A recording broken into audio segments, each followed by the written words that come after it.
Welcome to BrewTuber. I'm Dan. And I'm Julia, and today we're here in Westtown, Chicago, checking out Midwest Coast Brewing. Time to show why the Midwest is the best.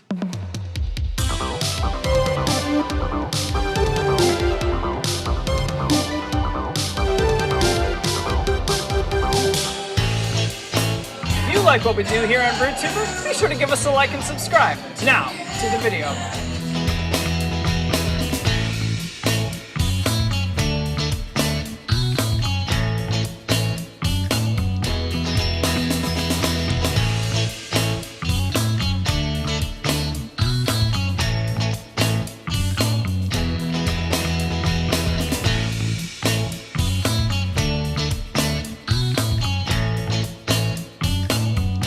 So here at Midwest Coast, you'll notice that there's a little bit of a dog theme. They are very big on our furry friends, which we absolutely love dogs.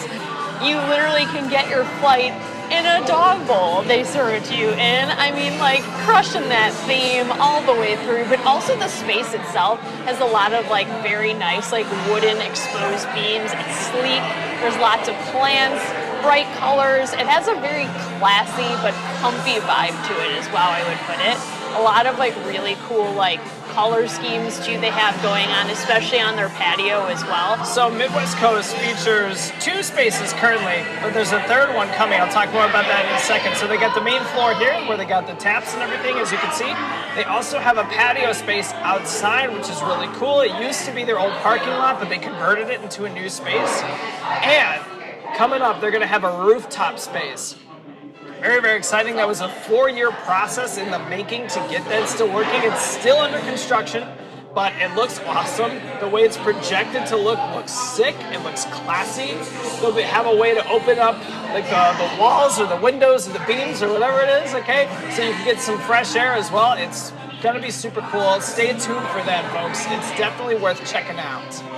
In a lot of our footage today, you'll notice that there's a lot of dogs off leashes. We're actually here with the Mug Club members only time where you can actually have your dog off of the leash. Normally they want you to keep the dog on the leash, but today we're here for a very special time, and boy was it great to walk in and have all of our dog friends greet us. Midwest Coast Brewing does not feature a kitchen, but they do have snacks on site here, which is always a good thing to have while you're having beer. They have also food pop-ups. They're cool with you bringing in your own food. There's a bug on my head. Oh man, mother flies again. On it. Did you see him too? Something to keep note too, obviously the beers are the rock stars here, but they also have ciders, they have seltzers, they have non-alcoholic options as well, so a little bit of something for everybody. Don't forget, at Midwest Coast, you can have your event here, such as like baby showers, maybe some like after brunch parties that you want to have, maybe some corporate events, but keep in mind that they are not an event space, so you can't do like all the catering and wedding rehearsal dinners, anything like that. But go to their website, check it out, and if your party is under 20 or less, you don't have to have a minimum number of like what you need to purchase to drink, so keep that in mind too when you're looking for your next event space. That's huge, that's super unique. That's what you want. Make sure to check out Midwest Coast website because they have a lot of really cool events coming up, especially things like Music Bingo. They also have Family Sundays, which is super cool. They'll bring in an artist, but you do have to sign up in advance, so make sure to check that out because it does sell out. So Family Sundays, if that's something that interests you. This is Secret Farm. This one's a Hefeweizen. Oh man, that's fresh. The banana and clove are super forward, and what I love is that they're not too much. Like some Hefeweizen can be like really, really powerful, but it is so light, refreshing. That is fresh too. Well, you know it's really fancy. She's got the ring finger and the pinky up on that one.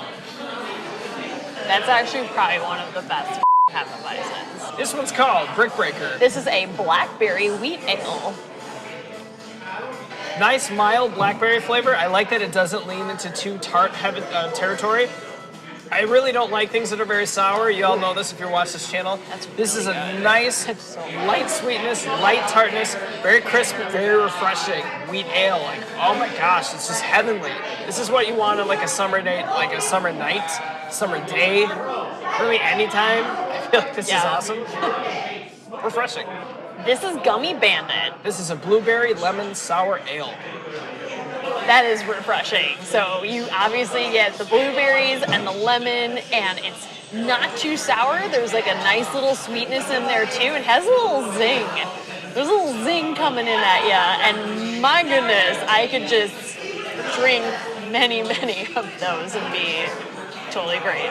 This one's called English Sporting Beer. This is an English Pale Ale. Something about this beer is I think it's actually an English style bitter, an ESB, not an English pale ale, but I think they labeled it that just for like confusion's sake. So not many people necessarily know what an ESB is. And people freak out about bitter. People freak out about bitter, but what I will say about this is that I feel the IBUs are pretty tame on this, actually. There's not a whole ton of bitterness coming through. It's actually this like lovely, malty, caramely. I mean, a little bit of bitterness that's definitely there too, but not a whole ton of it. This is really, really delicious. I would actually love this in like the fall time, personally. And a bronze medal winner at the Great American Beer Fest in 2020. So, even more of a reason to get this one. This is Dune Surfer. This is a Session Hazy IPA.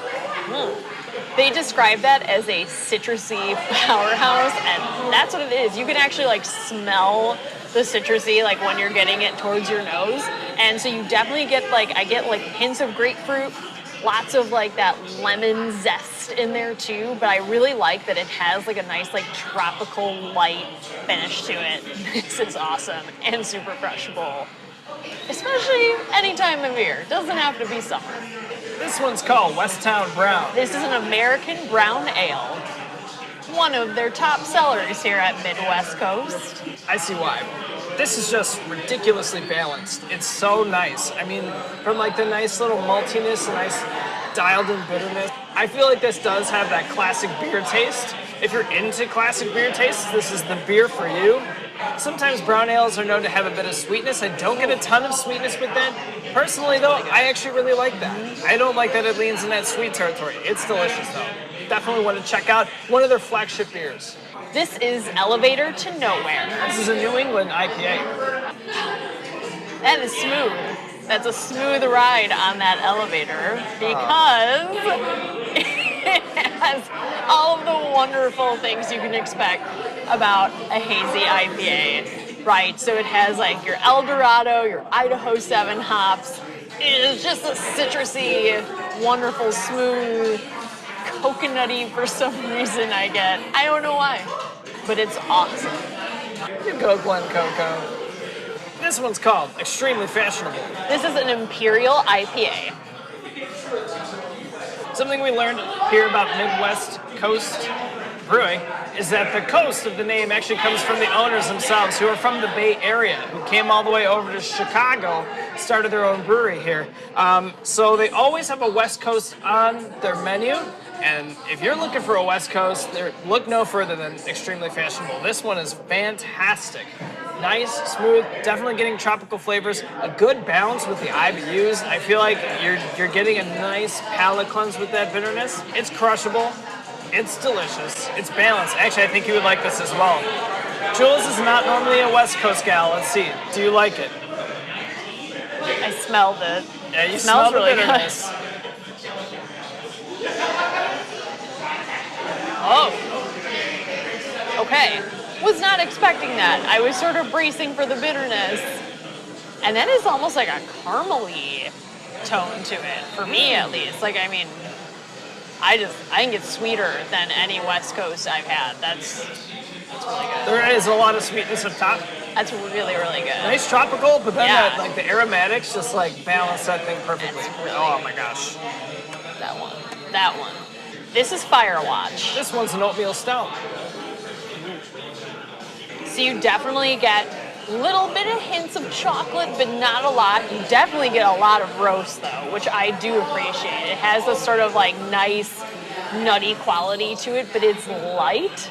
Again, like this is something you probably drink pretty fast and be like, woohoo! I drank that super fast. That's really good. Can I try like some of you that? could drink that really like when the weather starts to get cool, fireplace. That's really good. I get a lot of coffee. Yeah, definitely a lot of coffee. and that can get you a little pump up. Yeah. Thanks for watching, BrewTubers. Make sure to give us a like and a subscribe, and make sure to smash that little notification bell so you can stay up to date for all that we have to offer here on BrewTuber. And make sure to comment down below as to what your favorite Midwest Coast beer is. As a disclaimer, you got to be 21 or older to drink alcohol in Illinois. As always, be responsible, tip your tenders, drink locally, and cheers! Cheers, Thanks, Midwest Coast. We love you.